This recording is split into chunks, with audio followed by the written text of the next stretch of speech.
Okay then, 2d3.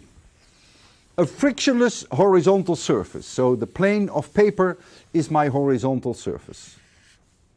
I have here a spring with constant K1. Here is a mass M. And here I have a spring with spring constant K2. This object is in equilibrium, lying still on the table. I call this x equals 0. And I'm going to place this in the minus x direction over a distance a. A in the minus x direction, I call this the plus x direction. Let us first make the assumption that in this particular configuration, the way I have drawn it, both springs are relaxed. That means they are not pushed in and they are not stretched. Therefore, they do not exert any force on the object M. They are totally relaxed. Now I'm going to put the object here.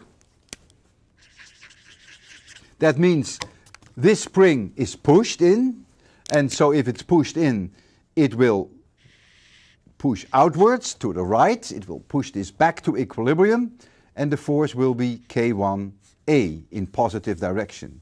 But of course this spring is longer than it wants to be, so it will pull inwards, so there will also be a force on M in the positive x direction, which is K2 times A. And so the restoring force F, which I write down as a vector equation, equals K1 plus K2 times x. And to remind you that it is in the positive x direction, I will introduce this x roof. And x roof simply represents the unit vector in the plus x direction. I do not like this equation. I hate equations like this because I'm used to seeing here a minus sign. And the only reason why you don't see this minus sign here is that I have moved this object to the minus direction. And so I'm going to change it.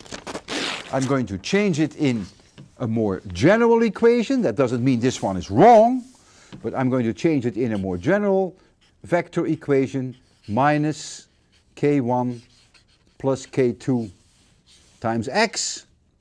It's a one-dimensional vector equation. If x is positive, the force is driving back to equilibrium, is in the negative direction. If x is negative, as is the case here, the force will be positive. As you see here, it's driving it back to equilibrium in the positive x direction. This represents the equation of a simple harmonic oscillator. And the period of the simple harmonic oscillator, T, this is the period. This has nothing to do with tension, equals 2 pi times the square root of the mass of the object divided by K1 plus K2. The springs act together. That's why you see here K1 and K2. The net force on M is larger due to both springs than it would be if there were only one spring, and therefore on a given mass having a larger force, it's obvious that everything will go faster, and so the period will be shorter. And that's exactly what you see. The larger this value is, the smaller will be the period. And this is very intuitive. Now, it is not so intuitive that this period t is independent of the displacement a. A we call the amplitude. I take the object and I displace it to one side, and then I release it and it's starting to oscillate. And the period of oscillation, which you have here, I'll get back to that, this period is independent of the amplitude, and the amplitude is the maximum displacement from equilibrium. In this particular case, we had A. That is not so intuitive that this period is independent, but I will return to this. Let's first address the issue, what would be the case if the two springs were not relaxed when I start? So suppose I have here again this frictionless table, that's the plane of my paper, and I stretch this one, it's now much longer than in the relaxed position, and I also stretch this one, it's also much longer. This is spring with spring constant K2. And here is the mass m. It would mean then that in this position, in this equilibrium position x equals 0, because it's not being accelerated, it's sitting still, this is equilibrium. It means then that in this situation, which is now my initial condition, there is a force to the right, because this spring is longer than it wants to be, so it wants to contract, so it will pull to the right. This string is also longer than it wants to be, so it also wants to contract, so there will also be a force to the left. I will call that F1. But the two forces obviously must be the same in magnitude, otherwise this object could never be in equilibrium. So this is now my starting condition. And if now I move this object to the side, for instance to the negative x direction, A, then I want you to convince yourself that everything we've done before remains the same. In other words, that the restoring force to equilibrium will be exactly as it was before. Makes no difference that now these springs are stretched. Makes no difference. And therefore that also the object will again be starting oscillating, simple harmonic oscillation, and that the period is precisely as we just stated. Now I will derive this period for you, and I do that through a differential equation. So I write down a one-dimensional differential equation. F equals ma, Newton's first law. This is a vector, this is a vector. Now, A is the second derivative of x, so I can write down for A m x double dot, whereby x double dot equals d2x dt squared. And that now equals minus capital K, which is the equivalent spring constant, in this case K1 plus K2 times x. Why don't I put arrows over here? Well, because this is a one-dimensional vector equation. If x is positive, this minus sign will tell you that the force is in the minus direction. If x is negative, the minus sign will tell you that the force is in the positive direction. So I really don't have to put the arrows over here. Now I'm going to combine these two, and I get the famous equation that you will see a zillion times before this course is over, mx double dot plus kx equals 0. This is the famous equation of a simple harmonic oscillator. The solution to this equation I will give you for now, that x as a function of any moment in time, x is the position of this object m, equals some amplitude x0, which is the maximum displacement from equilibrium, times the cosine of omega t plus alpha, or it could be the sine of omega t plus alpha. Omega we call the angular frequency, which is 2 pi divided period t. This has nothing to do with tension. This is the number of seconds for one complete oscillation, and that is the square root of k over m. The frequency in terms of how many oscillations per second equals 1 divided by t. So that is the number of oscillations per second, which we sometimes often call hertz. And omega is often expressed in radians per second. x0 is the amplitude, the maximum displacement from 0. And alpha is a phase angle which is entirely dictated by the initial conditions. There is really not that much physics in alpha. I can make alpha 0 if I want that. I can release the mass m at t equals 0, and I can do that with 0 speed. And if I do that from a location x equals plus a, x equals a, then x as a function of t would be x0 times the cosine of omega t. You can check for yourself that by stating the initial conditions the way I did, I have made alpha 0. The velocity as a function of time is the derivative of this, so that gives me a minus omega. Oh, I was going to make this an a. Omega times a times the sine of omega t. Notice that at t equals 0, the velocity is indeed 0. That was my initial condition. At t equals 0 is 0 speed. And also notice that when t is just a hair larger than 0, the velocity is negative. That's clear because when I release the object from plus a in positive x direction, it wants to go back to equilibrium, and so the velocity is in this direction, and therefore the velocity is negative. If the velocity were in this direction, the velocity were positive.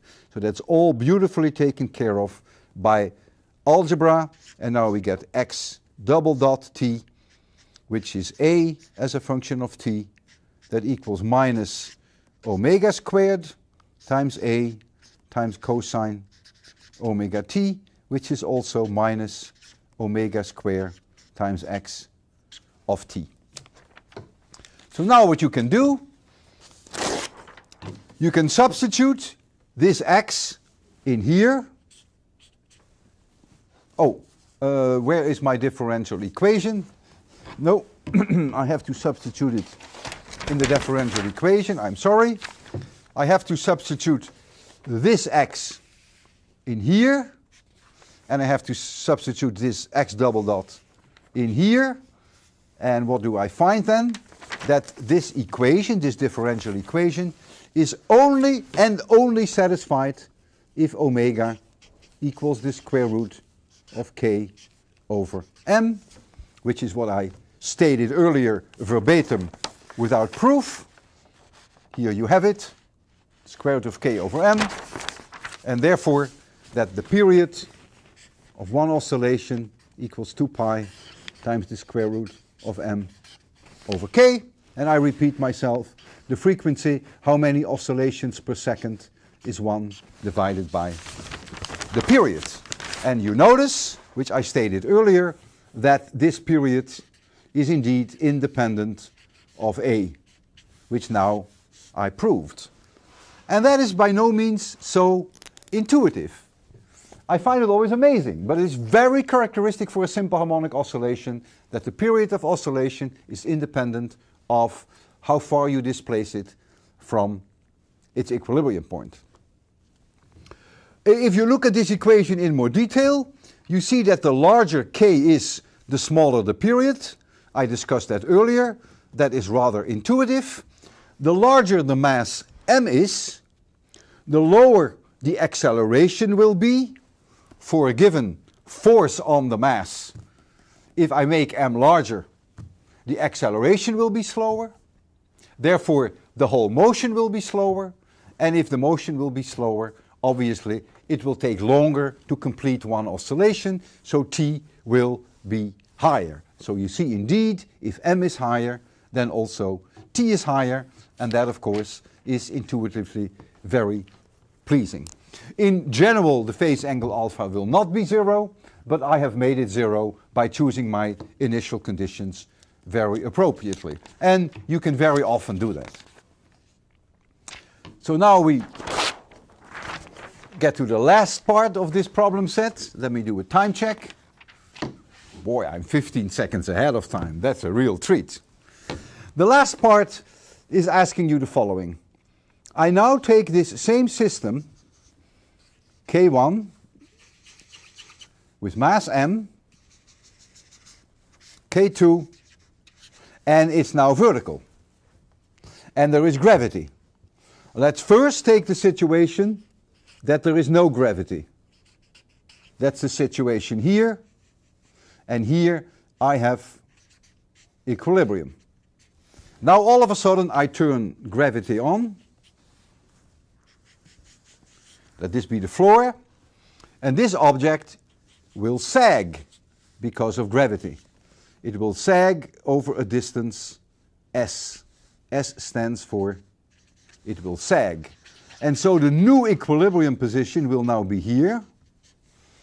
This spring will be longer than it would prefer to be, and this spring is shorter than it prefers to be.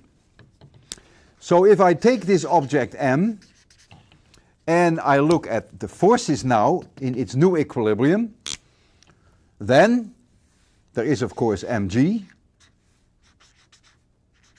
That's clear. But now this spring is shorter than it wants to be, so it's going to push up. So it will push up with a force F K1, which equals K1 times S. That's the magnitude. This one is longer than it wants to be, so it wants to contract. So it will also push up with a force F K2, and the magnitude of that force in upwards direction equals K2 times S. There has to be equilibrium. The sum of all forces in this direction will have to be 0. In other words, mg must be equal to K1 plus K2 times S. And this, if you want to, allows you to calculate what S is, how far this object is sagging. Now comes an interesting portion, an interesting part of this problem. Suppose now from this new equilibrium position, I move the object either down over a certain distance, or I move it up over a certain distance, and I let it do its thing. And the displacement from this new equilibrium position, I call this now y, so that we don't have any confusion with my x before. I want you to demonstrate now that you will get now F equals ma equals m y double dot equals minus capital K times y, where capital K equals K1 plus K2. And this again is the same simple harmonic oscillation that we had before. Again, we find that omega equals the square root of capital K over m. The period is unchanged and the frequency is unchanged, and both are independent of the amplitude by which I displace it from 0. And so, even though I've left you with this a little bit, the bottom line is that even when I put this whole system in gravity, and so when there is the sag, given the new equilibrium, when I displace it away from the new equilibrium, the object will oscillate with exactly the same period, exactly the same frequency as it did before when we had the system on a horizontal frictionless plane. You may think that's so obvious. I find it always a little bit surprising. But yes, when you come to think about it, maybe it is obvious.